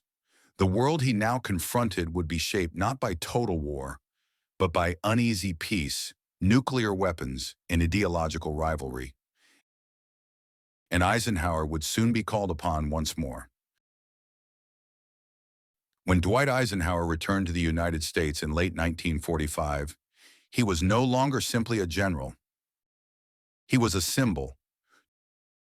To millions of Americans, Eisenhower embodied victory without bravado, authority without tyranny. He had commanded the largest coalition in history and emerged without scandal, bitterness, or political ambition. In a nation exhausted by war, that restraint mattered. Almost immediately, pressure mounted for him to enter public life. Eisenhower resisted. He accepted the post of Army Chief of Staff, overseeing the difficult transition from wartime mobilization to peacetime readiness. The task was daunting. The U.S. military shrank rapidly. Budgets fell. Nuclear weapons altered the nature of strategy. Relations with the Soviet Union deteriorated with alarming speed. Eisenhower warned against complacency. He had seen what unpreparedness looked like in 1917 and 1941. He believed that peace required strength, but also discipline. His approach reflected lessons learned not only in war, but in occupation. Power without restraint invited disaster. In 1948, Eisenhower retired from active military service and accepted an unexpected role: President of Columbia University. To some, the move seemed strange. To Eisenhower, it was deliberate. He believed that education was central to democratic resilience. Universities, he argued, should produce citizens capable of critical thought, not ideological conformity. His time at Columbia also served another purpose.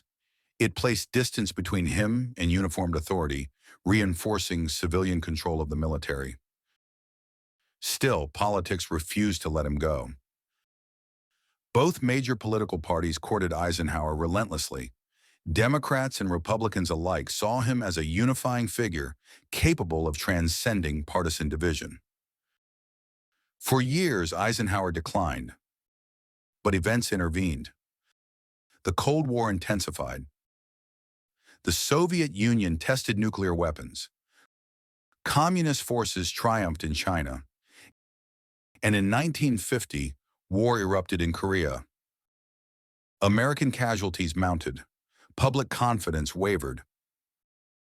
Eisenhower grew increasingly concerned. He believed the nation lacked strategic clarity and steady leadership. After long hesitation, he concluded that service required action. In 1952, Dwight Eisenhower entered the race for the presidency as the Republican nominee. His campaign was built on simplicity and trust. He promised to end the Korean War, contain communism without reckless escalation, and govern with moderation. He did not campaign as a general seeking power, but as a citizen answering a call. The public responded decisively. Eisenhower won in a landslide. In January 1953, the Supreme Allied Commander became the 34th President of the United States. It was a transition without precedent, yet entirely consistent with his life's trajectory. As Dwight D. Eisenhower took office in January 1953, the world was locked in Cold War tension. Nuclear weapons had transformed warfare. The Soviet Union had emerged as a rival superpower. Proxy conflicts threatened to spiral into global catastrophe. Eisenhower governed with the memory of war always close at hand. His first priority was Korea. Within months of taking office, Eisenhower traveled quietly to the Korean peninsula, signaling his seriousness about ending the conflict. He combined diplomatic pressure with military resolve, making clear that escalation, including nuclear options, remained on the table. The result was an armistice in July 1953. The war did not end in victory or defeat, but it ended. Eisenhower believed that outcome mattered more than symbolism. He had seen too many wars prolonged by pride. Containment, not crusade, became the foundation of his foreign policy. Eisenhower strengthened alliances rather than pursuing unilateral dominance. He reinforced collective security through institutions such as North Atlantic Treaty Organization, believing that shared responsibility reduced the likelihood of catastrophic war. At the same time, he resisted pressure for constant military intervention. Though covert operations and proxy conflicts occurred, Eisenhower consistently avoided large-scale ground wars. He understood that modern conflict, especially in the nuclear age, carried risks that could not be controlled once unleashed. At home, Eisenhower focused on stability and infrastructure. The most visible legacy of his presidency was the creation of the interstate highway system, a vast national network inspired in part by Germany's autobahns and justified by both economic and defense needs. It reshaped American life, commerce, and mobility for generations. Eisenhower also governed as a fiscal conservative. He balanced military readiness with economic restraint. Wary of excessive defense spending in peacetime, he believed that national security depended not only on weapons, but on economic health and democratic legitimacy. That concern culminated in his farewell address. In January 1961, Eisenhower delivered a warning that startled many Americans. He cautioned against the unchecked growth of what he called the military-industrial complex, a permanent alliance between industry, armed forces, and political power. Coming from the general who had won World War II, the warning carried extraordinary weight. Eisenhower was not rejecting strength. He was warning against imbalance. His presidency ended without scandal, without war, and without dramatic gestures. Critics later labeled him passive. History would judge otherwise. Eisenhower governed deliberately, quietly, and with restraint, believing that the highest achievement of power was not its use but its control. For a man who had seen the full cost of modern war, that restraint was not weakness. It was wisdom earned the hard way.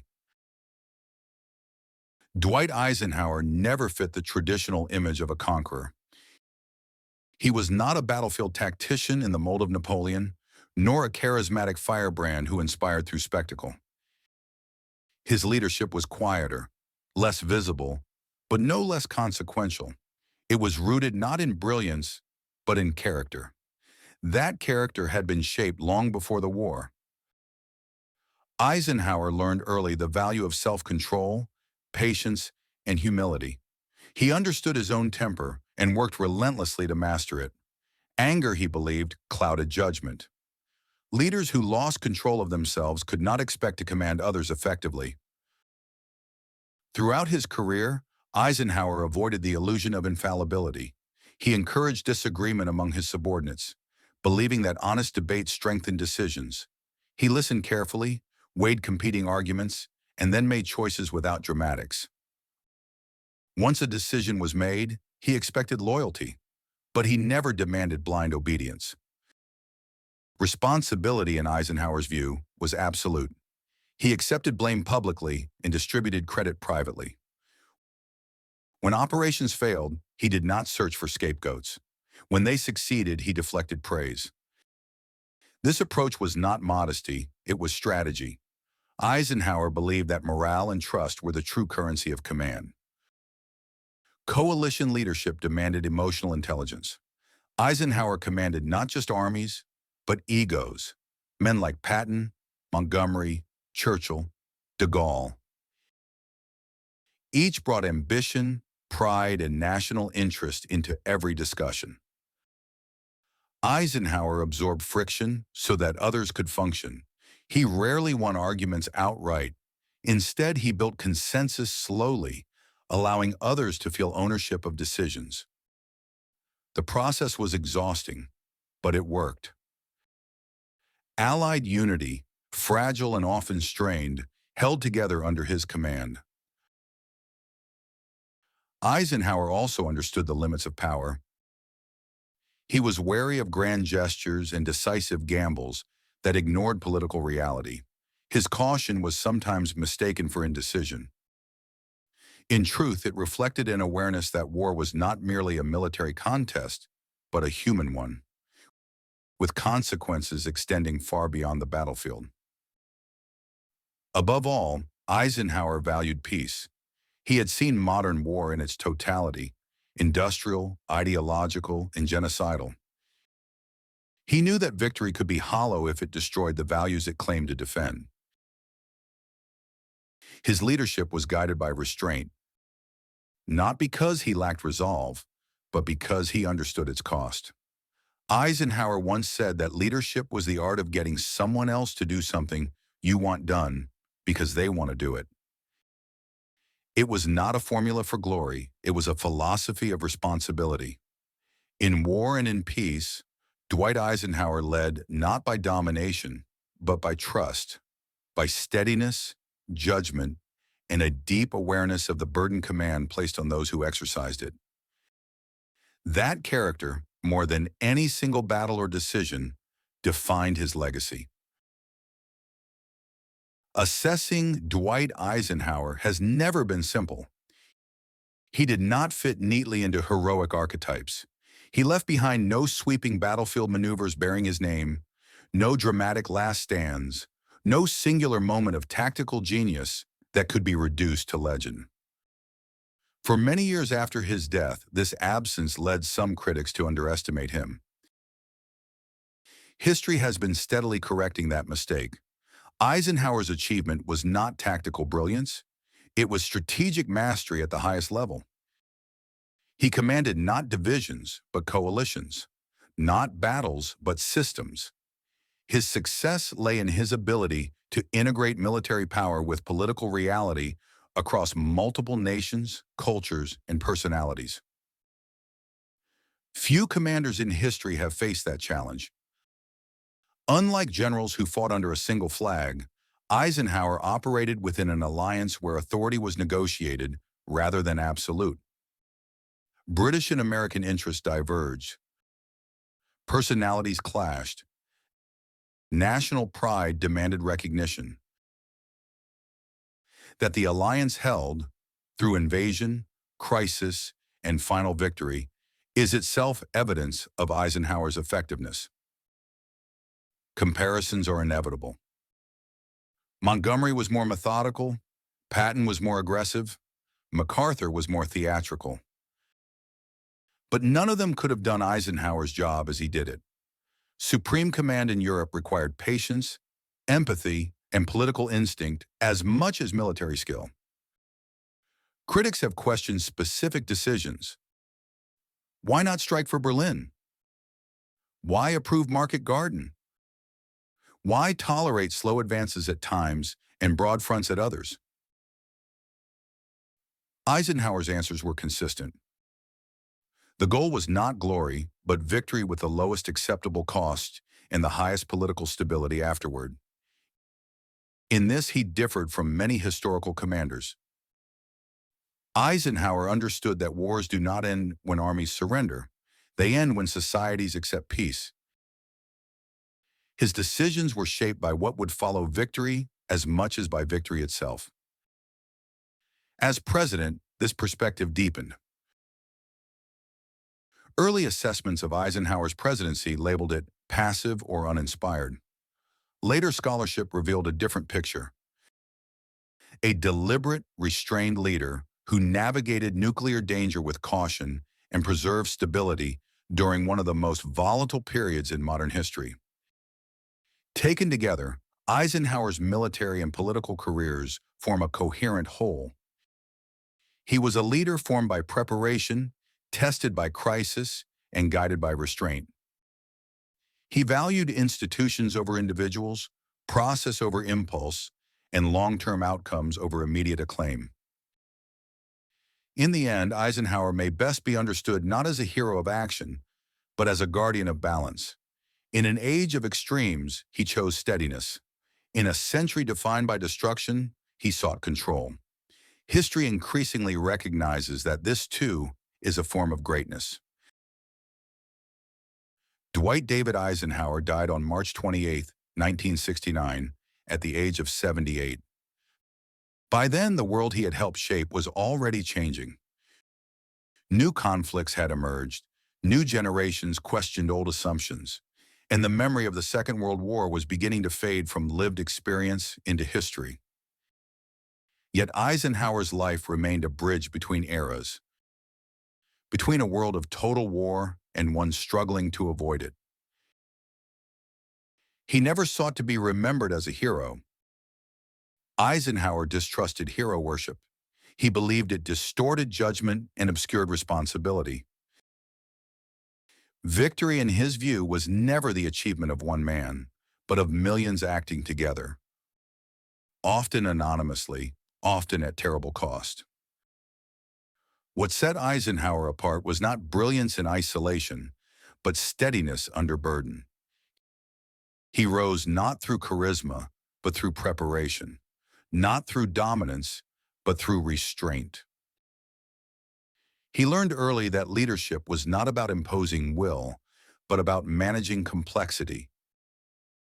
People, institutions, and consequences that extended far beyond any single decision.